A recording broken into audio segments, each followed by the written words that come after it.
The first breath of Mongolian air was crisp, clean, and carried the scent of wild herbs.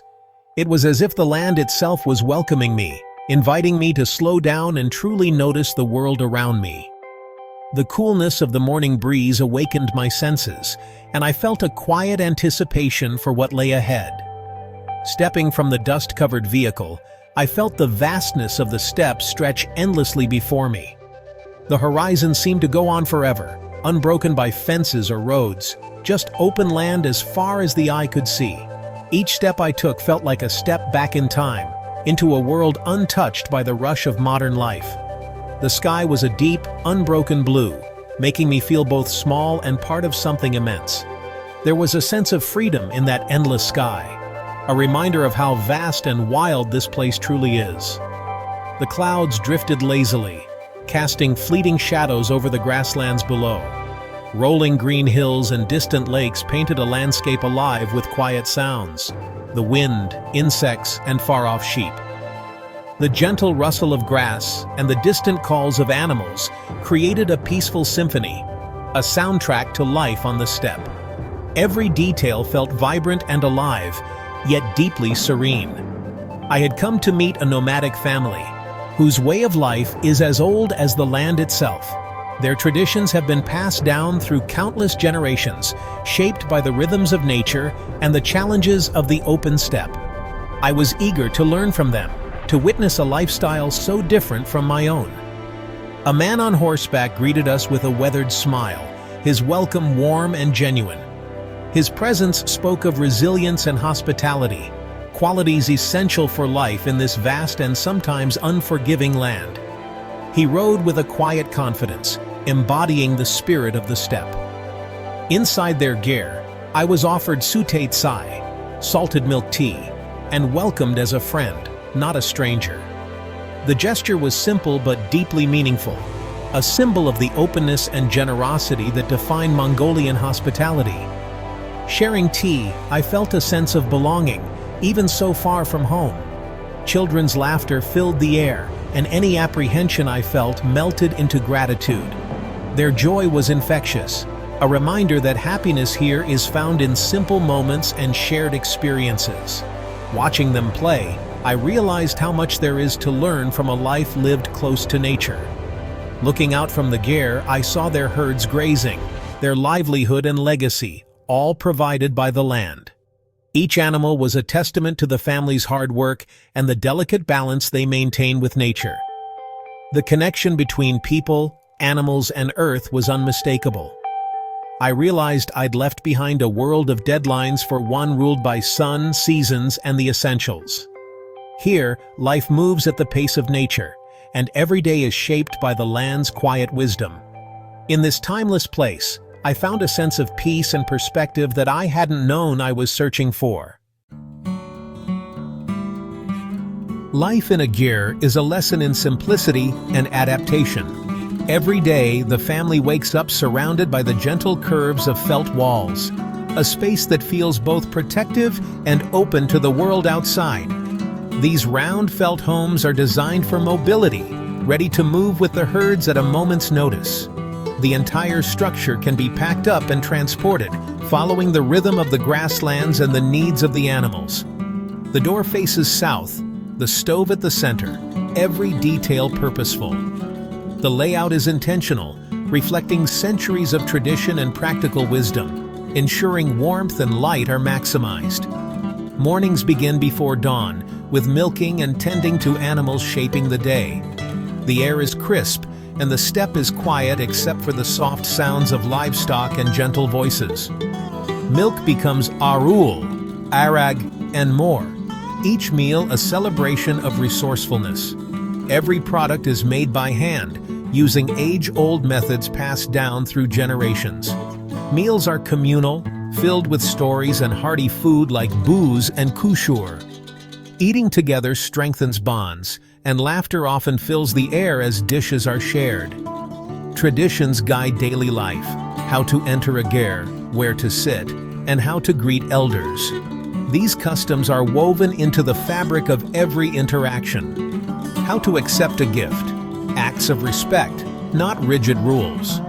Each gesture is meaningful, a way to honor both guest and host. I watched skills pass from grandmother to granddaughter. Culture lived, not preserved behind glass. The wisdom of the elders is cherished, and learning is a daily, shared experience.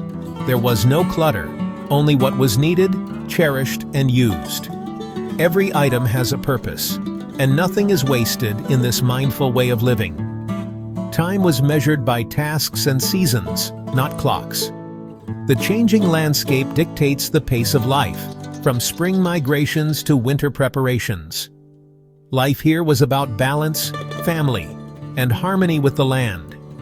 The connection to nature is constant, shaping every decision and tradition. It redefined for me what it means to be truly rich. Here, wealth is measured in togetherness, resilience, and the freedom to roam beneath endless skies. Mongolian nomads embody quiet strength and resilience. They endure harsh winters, scorching summers, and constant uncertainty, yet never complain. When storms hit, they adapt with calm resolve, securing their homes and caring for their animals.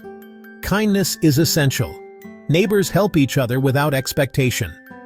I saw my host ride for hours to aid a sick horse, generosity flowing naturally. As a guest, I was offered the best food and warmth, no questions asked. Freedom here means self-sufficiency and the ability to move with the land. Watching Bayar gaze over his herd, I saw contentment rooted in connection, not possessions. True strength is bending, not breaking, sharing what you have, and finding joy in simple acts. The nomad's resilience and kindness left a mark on my heart.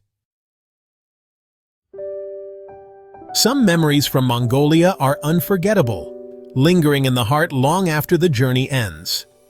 The vastness of the land and the warmth of its people create moments that become a part of you. One evening, I joined the family making booze. My clumsy dumplings met with laughter, not judgment. The kitchen was filled with the aroma of steaming food and the sound of cheerful voices, making me feel instantly at home. Sharing that meal, I felt truly part of their world. Around the low table, stories and smiles were exchanged, and I realized how food can bridge cultures and create lasting bonds. Mornings with the animals revealed the deep bond between nomads and their herds, livestock cared for as family. Watching the herders at dawn, I saw a quiet devotion that spoke of generations living in harmony with the land. Nights on the steppe brought awe, a sky ablaze with stars, the Milky Way stretching overhead. The silence was profound, broken only by the crackle of the campfire and the distant calls of animals. Lying on the grass, I felt peace and wonder, connected to the universe. The immensity of the sky made my worries seem small, and I felt a deep sense of belonging to something greater. On my last day, the family gathered to say goodbye. Their smiles were gentle, their eyes kind, and I sensed the sincerity of their farewell. The grandmother pressed a woven pouch into my hand, a token of luck. Her gesture was simple, yet it carried generations of tradition and heartfelt wishes for my journey ahead. Bayar's words, "Our home is your home," echoed as we drove away. His invitation was more than hospitality. It was a reminder of the kindness that exists in the world. There were no tears, just mutual respect and gratitude. We parted as friends, knowing our paths had crossed for a reason. Their silhouette faded into the vast landscape, but the warmth of their welcome stayed with me. The memory of their kindness will always be a guiding light. I left with a heart full of gratitude for the gifts they'd given, gifts of friendship, tradition, and unforgettable moments that will remain with me forever. My time with the nomads reset my perspective on life. Progress isn't always forward. It can be circular, about balance and sustainability. I returned home seeing my possessions as clutter, realizing happiness isn't in things but in relationships and experiences. The nomad's wealth was in skills, freedom, and connection to the land. I learned to value simplicity and presence over accumulation. Travel became less about ticking boxes, more about deep connection. The quiet moments, tea in the gear, watching clouds, were the most meaningful. Mongolia taught me that the real journey is into the heart of a place and its people. I gained a new appreciation for simple joys and our shared humanity. The steppe changed me in ways that continue to enrich my life. St. Augustine's words ring true.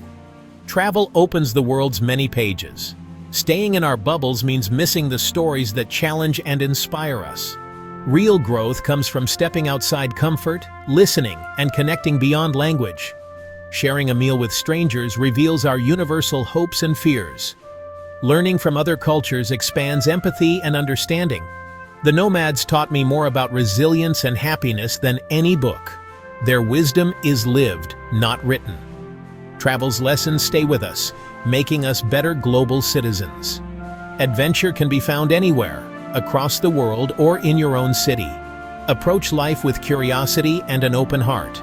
Be brave, be kind, and read as many pages as you can. The stories you find will teach you about the world and yourself.